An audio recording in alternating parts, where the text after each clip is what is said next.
Good morning students, this is lecture 3 under module 9 and in today's lecture we will be discussing in detail about the ABE fermentation, one of the most important fermentation processes that actually produces acetone, butanol and ethanol, but the major aim can be to produce butanol as a fuel additive.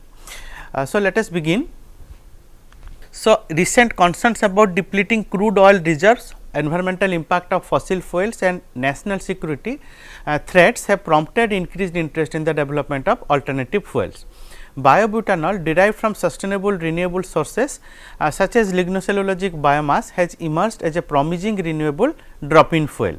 In comparison with biobutanol has a higher energy density and can be used in 100% blends, while being less hygroscopic that facilitates its transport via pipelines. Biobutanol can be produced by a bacteria of genus Clostridium in a process known as the acetone butanol ethanol fermentation, in short ABE fermentation. It was developed by chemist Cam Weisman and was the primary process used to produce acetone, which was needed to make cordite, a substance essential for the British war industry during the World War I. The ABE fermentation is a biphasic process that converts sugars into acids, basically your acetate and butyrate, and then solvents acetone, butanol and ethanol. During the first phase, which is also known as the acidogenesis phase, the primary products are the acidic metabolites. As the metabolism shifts to solventogenesis, the acids are assimilated into the ABE solvents. While this metabolic shift is associated with changes in the extracellular pH and the onset of sporulation, its exact mechanism is not well understood.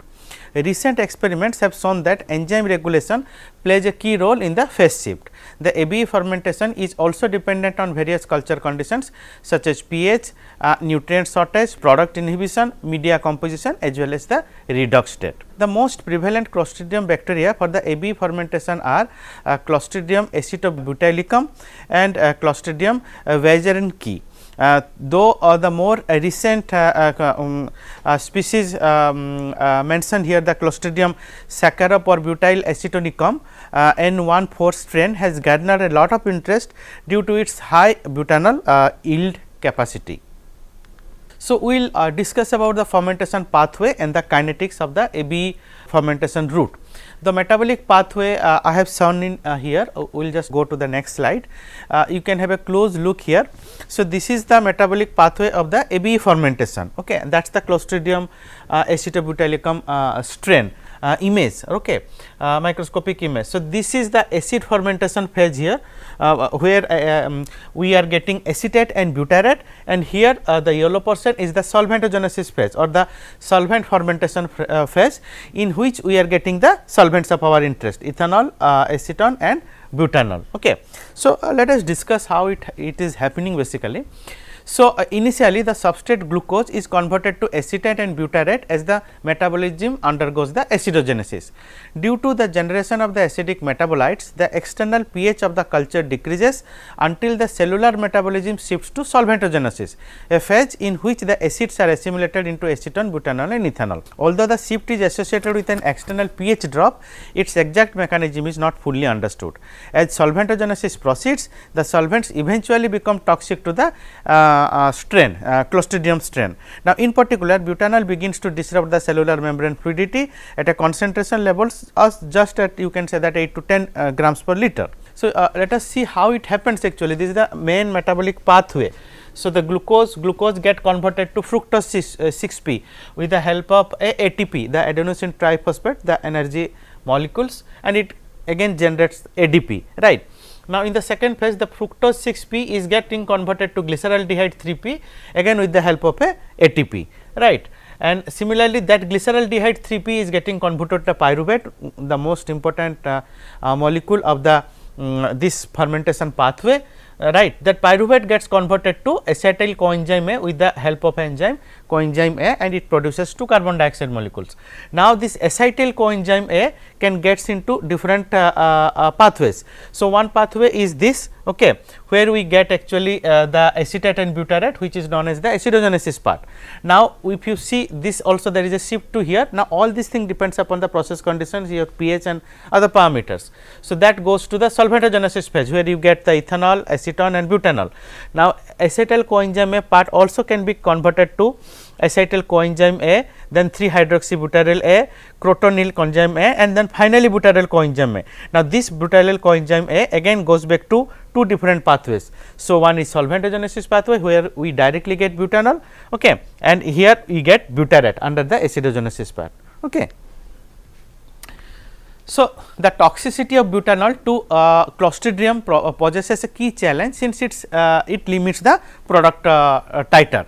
In fact, all the major products in the pathway, that is the acetate, butyrate, acetone, butanol and ethanol are toxic to the Clostridium species, but only butanol and butyrate are typically at high enough concentration levels throughout the fermentation to cause substantial inhibition, because your acetone and ethanol, the product, the rate of formation of those two are much less compared to that of the butanol. Now, running the ABE fermentation in a continuous culture helps alleviate product inhibition, since products can be continuously removed from the culture.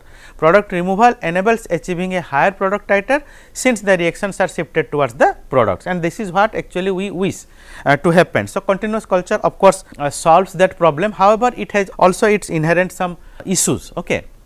Now, in the continuous ABE fermentation, the shift to solventogenesis can be induced by changing the external pH from a very high, approximately 5.5 to 6, to a low, almost around 4.5 level.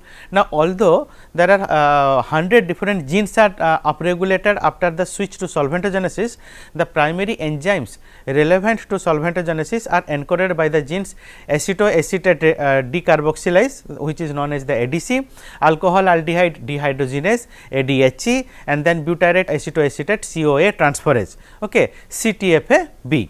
Now, these enzymes are responsive to the pH of the culture and change their expression accordingly. So, please understand, pH plays a very important role in the entire ABE fermentation process. Now, at acidogenetic pH levels, the enzymes are present at low concentration level. The enzymes are expressed more strongly when the fermentation switches to solventogenesis. As the solvent production is dependent on the concentration of the undissociated acids in the culture, it is often desirable to initially perform the continuous fermentation in the acidogenesis state, so that the sufficient butyrate is produced. Biomass growth is also impacted by the phase of metabolism. During acidogenesis, Clostridium grows exponentially. As the metabolism shifts to solventogenesis, Clostridium begins to sporulate and reaches a stationary phase. Now, because the metabolic shift can be induced by changing the external pH, one common approach to avoid washout of biomass is to have a two-stage chemostat. Okay. Two-stage continuous process basically, in which the first stage is operated at an acidogenetic pH level and the second stage at a solventogenesis pH level. Now, if you do like that, then what will happen, that you can freely maintain the optimum culture conditions or environment for both acidogenesis as well as the solventogenesis. So, in a single fermentator, it is very difficult to maintain that. So, somewhere you have to this one optimize, while you are optimizing that in a single this one, somewhere you have to make compromise. Okay. Now, growth during phases is inhibited by the toxic acids and solvents produced during the fermentation. In addition to disrupting the cell membrane, butanol decreases the glucose uptake by Clostridium acetobutylicum. Now, Balogun et al. In 1987 have reported that biomass growth rate decreased by 50% when either acetate or butyrate reaches 4 grams per liter. That becomes toxic beyond that limit, and that the biomass growth stops when the total concentration of acid reaches approximately 5 grams per liter. You can see the narrow, such a narrow range. Okay. Now, since butyrate is typically at a higher concentration level than acetate, it has more deleterious effect on the biomass concentration. Okay.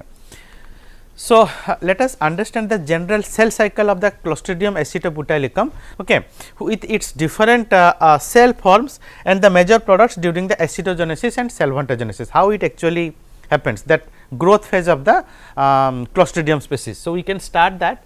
Let us say the carbohydrate that is getting being fed to the vegetative cells which are of the Clostridium species, then it goes in this cycle. So, the cell differentiation and granular production happens. Okay. So, we will get the clostridial stage cells, then initiation of the sporulation. Now, at this stage acetone and butanol are getting formed. Okay. Now, their growth is happening. So, they started doing the sporulation. So, you can see the 4 spores here. Now, after that we have the spore maturation stage that will come. Okay. Now, once that happens, then the spores will be that will come out, and then spore germination will happen, then eventually they become again converted to vegetative cells. Now, in a secondary way we can say that these vegetative cells are also dividing themselves during their growth. Okay. And when that is happening, you are getting acetate and butyrate. So, now I hope you can understand that how the cell division and the cell growth of the Clostridium species is happening, and in the same time when they are producing basically our product of interest acetone, butanol, and of course, even acetate and butyrate to carry out their metabolic pathway. Okay. Let us talk about the mass balance equation and the reaction rates. Under the assumptions that the continuous Clostridium acetobutylicum culture has a constant volume and temperature, the kinetic model of the metabolic pathway as depicted in the figure 1 okay, consists of a dynamic mass balance equations for all metabolites in the pathway. Whatever I have shown, okay, starting from your glucose, then we goes to pyruvate, from pyruvate to acetyl coenzyme A, and then butyrate, and all these things. Okay. Now, glucose is the only metabolite that is fed to the culture. Hence, the dilution rate D, the inlet glucose concentration, and the pH of the culture comprise the inputs to the continuous culture. These are the main important parameters. The kinetic rate expressions for all the metabolic reactions are given in table 2 in the next slide, okay, with the kinetic parameters are also given in the table 3. So, you can refer to this. I have listed this. This is taken from a very interesting work by Buehler and Mesbah. Okay, it is already given the, you can see the reference also. Now, the mass balance equations for all the metabolites in the continuous Clostridium culture, okay, according to the figure 1 which we have shown. Okay. So, glucose mass balance equation, then fructose, pyruvate, lactate, butyrate, carbon dioxide, acetate, ethanol, everything is given. Okay. So, you can refer to it later on. So, we are not going to discuss this kinetics in detail, but I just thought that I will give this information so that you can understand that what actually is happening in a nutshell. Okay. So, most of the reactions in the metabolic pathway are represented by the typical enzyme substrate reaction scheme. Okay. So, what is that? Now, E plus A, E is the enzyme, S is the substrate. So, that when they react, so the kinetic constant is K1 and K minus 1. So, it is a reversible reaction. Okay. So, they form ES. ES is an intermediate complex. Now, when the ES undergoes further reaction, it gives us E plus P. So, P is your product. Right. So, this is the usual enzyme substrate reaction. Now, the rate expressions we can do by the famous Michaelis-Menten kinetics, kinetics. So, you can write d by dt of P equals to V max S by K S plus S. Now, where S and P denote the concentration of the substrate S and product P respectively in millimolars, and V max is the maximum reaction rate. Okay. H inverse or that hour inverse, and K S is the Michaelis-Menten constant. Okay. Now, table 2 gives the reaction rates in the metabolites mass balance equations as listed in the table 1. Okay. So, R1, R2, R3 all these and the corresponding equations. So, here the F you can see there is a F. Okay. So, the F actually describes the effect of the glucose inhibition. In the equation 2 it is mentioned. In all equations V is the maximum reaction rate, K is the Michaelis-Menten constant, alpha is the kinetic parameter as described in the equation 4, Kd is the first order biomass death constant, and mu is the specific biomass growth rate. So, table 3 gives us the estimated kinetic parameters, and they are 95% confidence intervals. All the parameters K1, K6, K7, K9, Ki, V1, V9, alpha 8, alpha 10, mu max, and RAH plus. Okay. So, let us move ahead. So, to describe the effect of glucose inhibition on the pathway dynamics, and on off switch which is denoted by F in the kinetic rates is applied to reactions that utilizes glucose as their energy source. Now, these reactions involve the energy sources, that is ATP, adenosine triphosphate, adenosine diphosphate, nicotinamide dinucleotide, and NAD H, the hydrogen, okay, the availability of which is dependent on the glucose concentrations. So, all these ATP, ADP, NAD, NADH, these are the energy carriers. Okay. Now, the on off switch describing the glucose inhibition effect is defined by the piecewise constant function. So, F, you can see that F equals to 1 when G is greater than 2 millimolar, F equals to 0 when G is much less than or equivalent to 2 millimolar, where G denotes the concentration of the glucose. The reaction rate expressions that have not been described by the kinetics include the rate of the biomass growth, the death, as well as the rate of the enzyme regulation reactions, all these which is already there in the tables. Okay, R8, R10, R11, R13 and R15.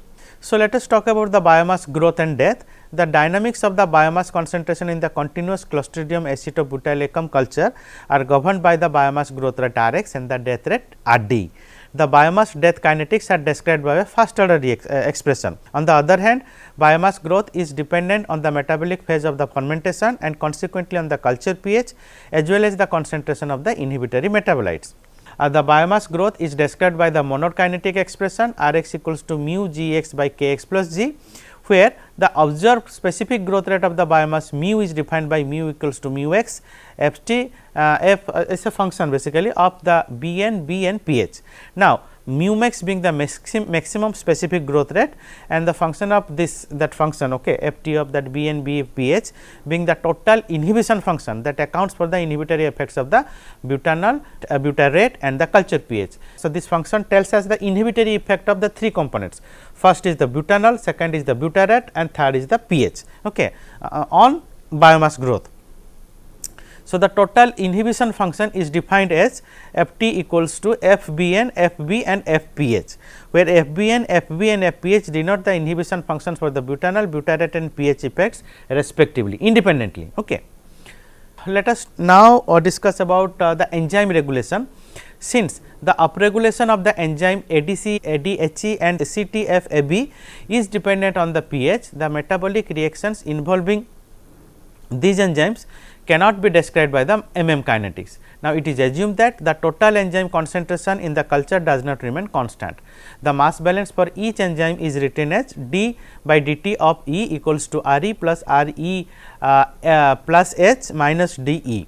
Now, where E bracket, okay, so denotes the concentration of the enzyme and Re and Re plus are the constants and H is the smoother switch function denoted by H equals to 1 minus 10 hyperbolic 5 pH minus 4.5. Okay. So, in equation 3 the value of 4.5 represents the pH at which the switch occurs and the constant 5 determines the sharpness of the switch function. At low pH levels, that is approximately 4.5, the switch has a value of 1 and at high pH values greater than 6 the switch has a value of 0. Once the concentration of the enzyme is determined, the kinetic rates for the metabolites created from the enzymatic reactions can be described by d by dt of P equals to minus alpha SE, where alpha equals to K1 K2 divided by K minus 1 plus K2. These are the rate constants. Okay. P, S and E denote the concentration of the product, substrate and enzyme respectively. K1, K minus 1 and K2 are all reaction constants as we have defined already in the equation 1. Okay. Now, this expression is derived using the pseudo steady state approximation for the enzyme substrate reactions with variable enzyme concentration. Now, we will talk about the product recovery technologies, okay, the challenges also. See, let me tell you that when you talk about this ABE fermentation, please understand that ABE fermentation is not at all similar to that of when we talk about the SSF and SHF, all these things to produce bioethanol basically. There our target is to produce only bioethanol and whatever inhibitory compounds are produced, we can control them easily, okay, because their metabolism, the metabolic pathway is lesser complicated than this ABE fermentation. Now, here in ABE we are having three different types of product, the final products, okay, acetone, butanol, ethanol. Now, mostly butanol production is much higher than that of the acetone and your ethanol. Okay. Now, this you can also regulate by doing the cleaving and changing the metabolic pathway in a particular direction, so as to get more acetone than that of the ethanol or butadiene. See, these things are can be done, okay, but the entire metabolic pathway of the ABE fermentation is quite complicated, okay. And again you need to understand that Clostridium is a strict anaerobic species. You have to maintain strict anaerobic conditions, otherwise your products will be something else, okay. You do not get a proper yield of the product, and your entire the efficiency of the process will come down. Now, let us coming to the discussion of what we are going to right now discuss is about the product recovery technologies. So, once as we have discussed it many times, that once a certain product is produced in a fermentation pathway, there is much challenge, because in a fermentation broth there are so many things, the cells are also there, okay, live cells. Apart from that, there are metabolites and there are so many inhibitory compounds. Now, with that the product of interest is actually present in a aqueous step. The recovery of that particular product of interest is extremely challenging when we are talking about a much more complicated process like that of the ABE fermentation. So, but there are excellent works have been reported, and there are many processes which are being commercialized, but still lot of scope is exist to do more research on this particular product recovery technologies of even ethanol production also during your SSF, SHF, and here also in the ABE fermentation also. So, let us discuss. Okay. So, many processes are there. I have listed few which are mostly commercialized or going to be commercialized soon: distillation, adsorption, gas stripping, liquid liquid extraction, pertraction, reverse osmosis, membrane distillation, thermo pervaporation, sweep gas pervaporation, and vacuum pervaporation. Let me tell you that these four are the classic unit operations. Okay. These are practiced in most of the refineries and biorefineries. It's so much of work has been done, and these are commercial processes. When we start about from 5 onwards, all these starting from pertraction, RO, and all these things, these are all latest developments, and these are all membrane based systems. Okay. We'll quickly discuss about all these things. Okay. We'll try to understand the basics. So, first is distillation. Now, distillation is one of the well known separation techniques in which separation occurs due to the difference of volatilities of the separated components. So, the vapor liquid equilibrium plays the important role. When a mixture containing substances of various volatilities is brought to boiling, the composition of the vapors released will be different than that of the content of solvents in the boiling liquid. Now, there are several possible modes of distillation. We can have continuous flash distillation, we can have batch distillation, we have fractional distillation, we can have steam distillation. There are many other distillations also. Now, aqueous acetone butanol ethanol mixture is a complex system in which the water organic azeotropic mixtures can be formed during the distillation. How it forms? You let us understand this. If you talk about the water and butanol system, the azeotrope is quite heterogeneous. Okay. The temperature of azeotrope lies between 91.7 to 92.4, and the water content in azeotrope is 38%. It is quite a high amount. When you talk about the water ethanol azeotrope, it is a homogeneous mixtures. Okay. The temperature is around 78.1 and water content is very less, 4.4. Now, this gives us a excellent information, this table, that what should be my recovery strategies. Now, if you understand that, you see here the water is more. So, the target should be to remove the other component. Okay. So, here the water is very less. So, if possible we can target that water has to be dehydrated, so that other components 95-96% are anyway remains pure. Okay. So, then there are ways to deal with the azeotropes. Thanks to the heterogeneous water and butanol azeotrope, a simple 2-column distillation system can be used. This is what I was telling, that table gives us a lot of information about which type of process or unit operations has to be chosen, and no additional compound has to be added to separate the mixture. Conventional distillation for recovery of the ABE fermentation products from batch fermentator was described by Roffler et al. In 1987. Now, acetone, N-butanol and ethanol are heated to 100 degree centigrade by heat exchange and are removed from broth by the stream of vapors. Obtained vapors contain about 78% of water and 38% of the acetone, butanol and ethanol. Subsequently, vapors are separated in the series of 4 distillation columns. In the first column, operating at 0.7 atmospheric pressure, about 99.58% of acetone is removed, whereas residual bottom products of the first column are transported to so called ethanol column operating to 0.3 atmospheric pressure, and 95.8% ethanol is obtained in this step. Subsequently, the bottom products of ethanol column and overhead streams are redirected to the decanter, where water and N-butanol are separated.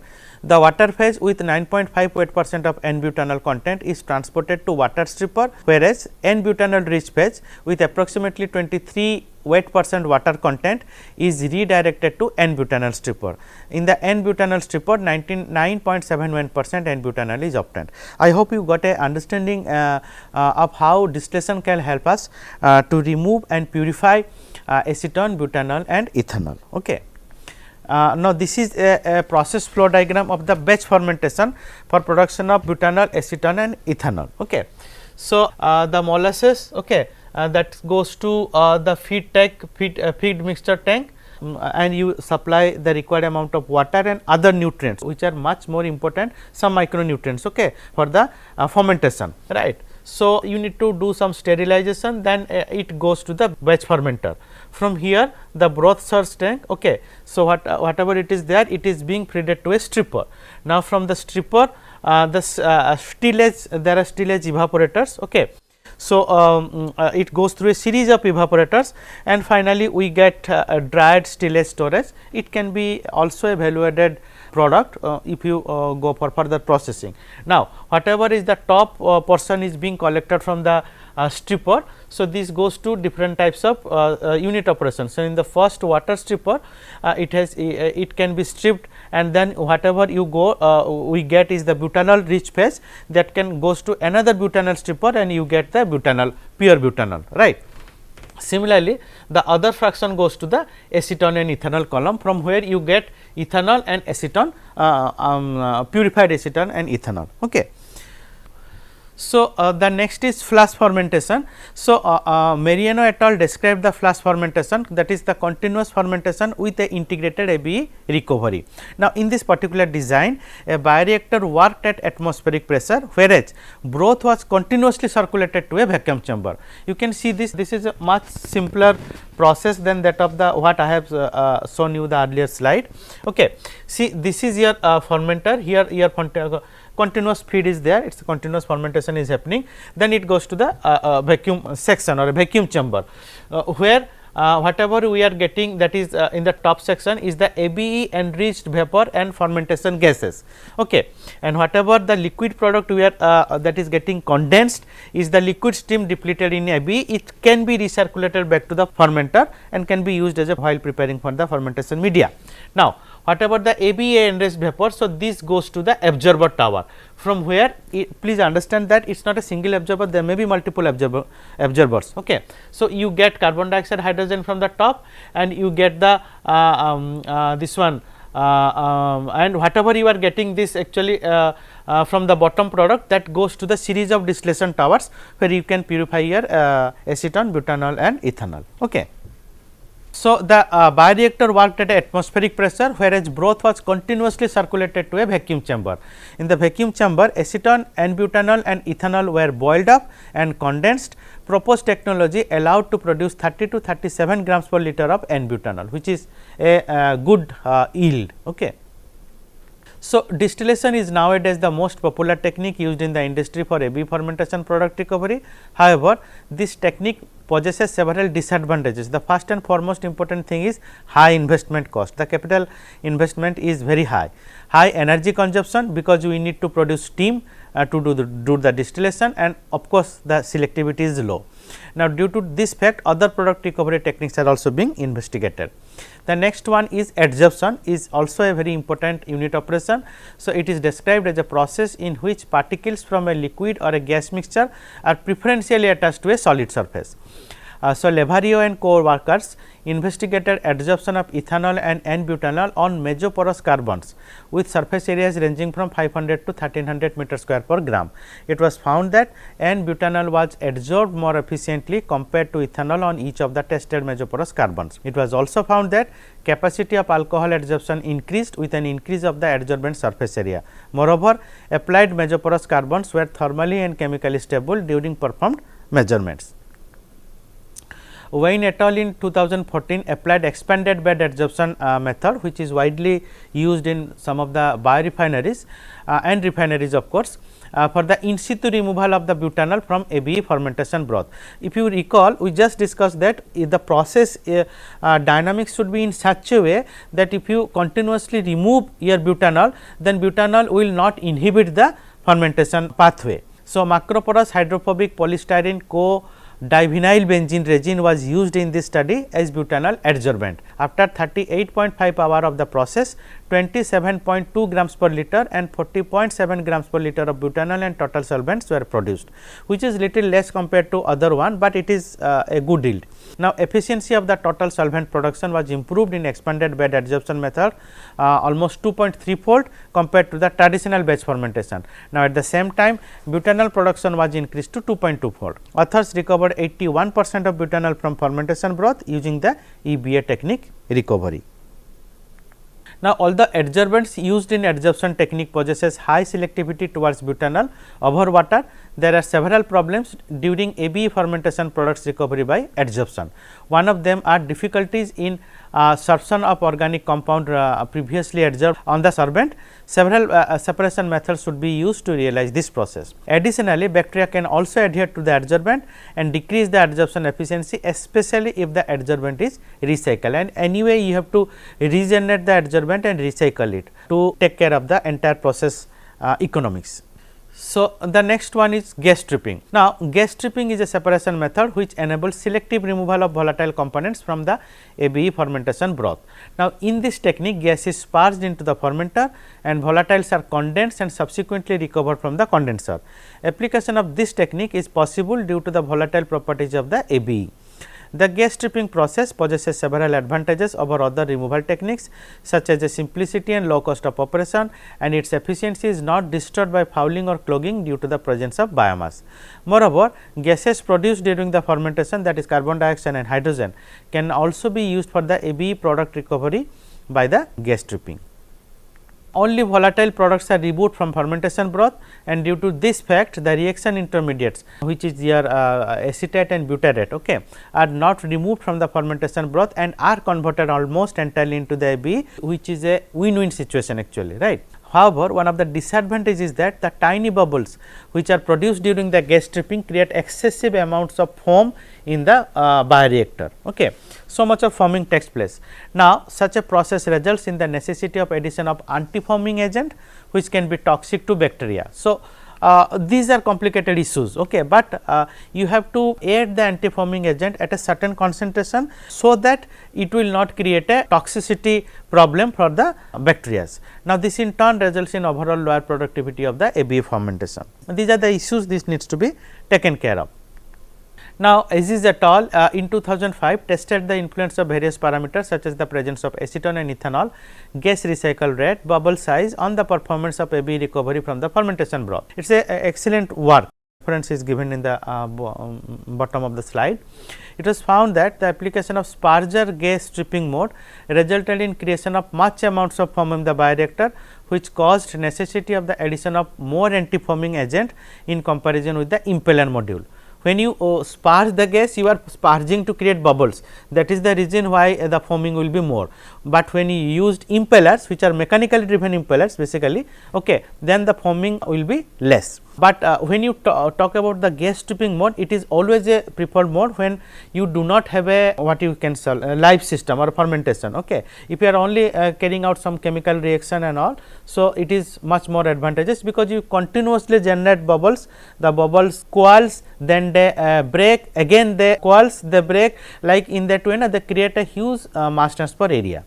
So, that is the advantage actually, but not so good when you talk about fermentation, right. Now, the consequence of anti-foam addition is reduced production of the fermentation products, which is explained as a toxic effect of the anti-foaming agents to the microbes.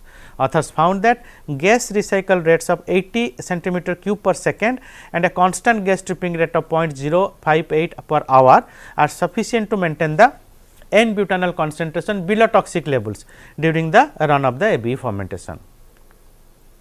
This is a schematic diagram showing the in situ butanol recovery. It is a simplified schematic, just to make you understand that how the in situ butanol recovery is happening using the gas stripping by the gas sparger system. So, this you can say this B is actually the bioreactor, okay, and A is the gas recycle pump with variable speed, you can control it, okay, and the C is your condenser and D is the condensed vapor, right. This is what you are getting, what we are collecting, that is the condensed ABE vapors. Now, please understand that it contains ABE, further needs to be distilled up, okay. And E is the cooling apparatus with the coolant. Okay. So, this is a simple system, can be practiced at the lab scale also, many people work like that. Okay. It has so many advantages things, but at the same time you have to take care of this foaming issue. Now, let us talk about the liquid extraction, another most important product recovery technology. LLE is a method used to extract a dissolved substance from the liquid mixture in a certain solvent by using another solvent. Okay. So, this Kurkizabiri et al. In 2014 applied non-biocompatible solvents such as 1-heptanol, 1-octanol and 1-decanol during continuous extraction of the ABE fermentation products in dual extraction process with solvent generation. So, you can see this, there is a dual extraction system here is as proposed by these particular authors. Okay. That means two different extracting units. So, distribution coefficients of butanol recovery obtained during the experiments performed at 37 degree centigrade were equal to 11.26, 9.95 and 7.17 for 1-heptanol, 1-octanol and 1-decanol respectively. The authors claim that with this method the energy consumption of the ABE fermentation product recovery can be lowered to less than 4 megajoule per kg. It is a good process basically. So, comparing to the other separation techniques, high capacity of the extractant and high selectivity of N-butanol water separation can be obtained from the liquid extraction. The main disadvantage of using direct extraction in fermentation products recovery is the creation of emulsions and the extractant fouling. Okay. So, such phenomena can result in problems with phase separation and consequently in significant contamination of aqueous streams with chemicals. Now, from this slide onwards, whatever we will be discussing, these are all about based on the membrane separation processes. So, first one is pertraction, the membrane extraction basically. So, it can be described as a liquid extraction technique in which a porous membrane is placed between the two phases. Now, pertraction is a membrane process based on the same separation mechanism as extraction, where both extraction and stripping of the solute are realized in one unit. Membrane extraction requires the installation of membrane area which separates extracting liquid from the extractant. Curesi et al. Investigated pertraction mode coupled directly with the fermenter at 35 degree centigrade. Silicon membrane as selective boundary and oleoalcohol as extractant were used. Butanol production in the first cycle was 8.89 grams per liter, whereas in the second operation cycle butanol productivity increased to 10.29 grams per liter. So, although recovery of butanol was efficient, acetone removal from fermentation broth was poor, almost close to 1.62 grams per liter in the first cycle. Now, pertraction possesses some limitations such as lower mass transfer coefficient compared with liquid extraction and the instability of the hollow fiber modules in contact with the solvent. Now, on an industrial scale, problems with extraction of membrane solvent may occur due to the relatively high viscosity of extractants. Such difficulties resulted in pressure losses and mass transfer limitations in the solvent phase. The major advantage of the pertraction method is that the dispersion of the extractant in the solvent phase is unnecessary. Using the membrane pertraction, it is possible to connect selective membrane properties with the capacity of extractant. Now, I wish to say that I have also run a course last time, actually last semester, this NPTEL course, MOOCs course on membrane technology. Now, under which I have discussed about all this what we are going to discuss, just like this pertraction, okay, in detail. Now, if anybody is interested to learn more on such processes, whether it is pertraction, reverse osmosis, then let us say pervaporation or membrane distillation, which we are going to discuss in our subsequent slides, you can also refer to my course, which is available now free in YouTube. And again, I also wish to share that this course will be rerun in the January to May session in the 2021. If you wish, you can also register for that course. Now, for this particular lecture on pertraction, you can see this link. Okay. So, the next is RO, reverse osmosis. Now, RO is a membrane based technology commonly applied in desalination of water and production of potable water. In RO, semi permeable membranes separate a feed solution into two streams, permeate, which is a purified water, and concentrate, solution with salts and return compounds. Polyamide membranes were described as good materials for the butanol recovery in RO. So, with the rejection rate almost equivalent to less than equivalent to 85%. Garcia et al. In 1986 obtained rejection rates in the range of 98% and the optimal rejection of butanol in the ferment liquor occurred at recoveries of 20 to 45%. Flux varied in the range of 0.05 to 0.6 dm³ meter square and minute inverse. Okay. Deals et al. In 2007 utilized RO method for a post treatment of an anaerobic fermentation broth. Experiments were performed at 25 degree centigrade using 6 organic model compounds: ethanol, butanol, butyric acid, lactic acid, oxalic acid and acetic acid. Efficiency of the butyric acid, lactic acid and butanol rejection was greater than 99% at a pressure of 5515.8 kilopascal, whereas acetic acid, ethanol and oxalic acid were rejected with efficiency in the range of 79 to 92% at the same pressure. Now, the rejection of organic components was improved when the fermentation broth was used as the feed stream, comparing with RO experiments performed for each component individually. So, this is a process flow diagram for the RO test unit. Okay. So, you can see that this is the feed tank. Okay. From the feed tank, the feed has been pumped to a pre-filter where you remove the suspended particles whatever and the other things whatever present and should not go to the RO system. Then a high pressure pump will pump it to the RO unit. Okay. Now, from where you get the permeate as the concentrate, as your permeate is the desired product. So, that is basically your purified water, okay, and the concentrate will have more salts and other components. So, RO has been discussed in detail in NPTEL course on membrane technology. The link is there. So, in this particular link the entire membrane technology course is there. So, you can choose the respective RO because it is not a single lecture, okay, there are many. Okay. So, the next is membrane distillation. Now, membrane distillation is a process in which a microporous hydrophobic membrane is applied to separate aqueous solutions at different temperatures. Membrane distillation process is similar to conventional distillation, requires heating of the feed solution in order to obtain the necessary latent heat of vaporization, and MD is based on the vapor liquid equilibrium. Just like the distillation. Okay. Now, the temperature difference between both sides of the microporous membrane results in a vapor pressure difference. Thanks to that, vapor molecules are transported through the membrane from the high vapor pressure to the lower vapor pressure side of the membrane.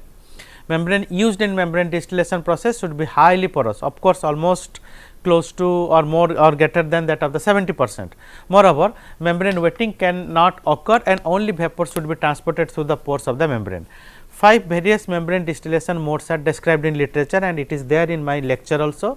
Those who are interested, I have given the link in the next slide, you can refer. First is called DCMD, the direct contact membrane distillation, then the vacuum membrane distillation, then air gap membrane distillation, sweeping gas membrane distillation and osmotic membrane distillation.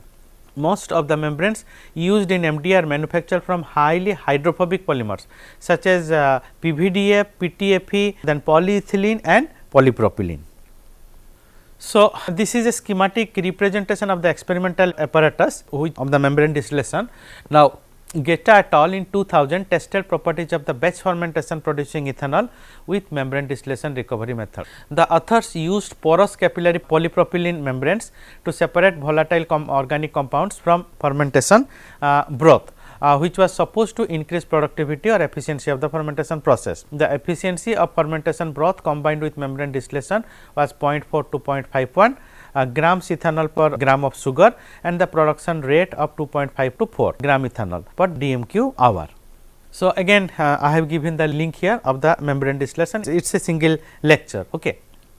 So, next is pervaporation. Pervaporation is a membrane separation technique for the separation of binary or multi-component liquid mixtures, mostly organic components, and the transport through the membrane occurs owing to the difference in the chemical potentials between the both sides of the membrane. The difference in chemical potentials can be created by the temperature difference, which we can call the thermopervaporation, application of a sweep gas on the permeate side, it becomes sweep gas pervaporation, and the pressure difference, it becomes a vacuum pervaporation. So, it basically between the both sides of the membrane, upstream and downstream side. So, this is a schematic representation of thermopervaporation process. So, thermopervaporation is the least studied mode of the pervaporation. Feed mixture is in direct and continuous contact with the membrane selective layer, whereas permeate is condensed on a cold wall at atmospheric pressure. Transport in the TPV can be facilitated by increasing temperature difference and decreasing the distance between the membrane and the cold wall. Franken et al. In 1990 proposed polysulfone membrane to be used for ethanol recovery by thermopervaporation. Total flux obtained during experiments with the this polysulfone membrane was equal to 14.4 grams per meter square hour, whereas separation factor was 10 and at 16.5 degree centigrade difference and 35 weight% of the ethanol in the feed. So, the next is the sweeping gas pervaporation. Now, this system in this way or this mode, the permeate partial pressure on the permeate side is decreased by the sweeping gas that takes out the vapors with an inert gas system. So, basically on the downstream side you use a sweeping gas. So, hollow fibers are applied in SGPV, which allows obtaining a large surface area per volume ratio. Plaza et al. In 2013 applied sweeping gas membrane pervaporation for N-butanol recovery. Membranes prepared by gelation of an ionic liquid 1-butyl 3-methyl imidazolium hexafluorophosphate, which is known as the BMIM PF6 in the pores of the polytetrafluoroethylene hollow fibers were used in the experiments. Partial flux of N-butanol was equal to 1300 grams per hour meter square at 500 ppm N-butanol content in the feed. The next is vacuum pervaporation. Now, in vacuum pervaporation mode, a driving force is created by vacuum on the permeate side of the membrane. So, basically the permeate side or the downstream side of the membrane module is being connected to a vacuum pump. So, Liu et al. Provided a list of membrane used for the ABE fermentation product recovery by vacuum pervaporation. So, PDMS filled with silicate, ethylene propylene diene rubber, styrene butadiene rubber, PMS and PTMSP were used. Now, PDMS can also be applied in sweep gas pervaporation mode as well as porous polypropylene and porous polytetrafluoroethylene membranes. Liu et al. In 2014 tested properties of in situ cross-linked dimethyl silicooxane brominated polypropylene oxide membrane for N-butanol recovery by pervaporation. During PV experiments with PDMS BPPO membrane in contact with N-butanol water mixture, total flux of 220 grams per meter square hour and separation factor of 35 were obtained. So, again details of the pervaporation can be found from the this link. Okay. So, with this I conclude today's lecture. So, next class we will be starting our module 10, which is dedicated to hydrogen, methane and methanol. Okay. So, if you have any query, please register your queries in the Swayam portal, or you can also write a mail to me at kmohanty@iitg.ac.in. Thank you.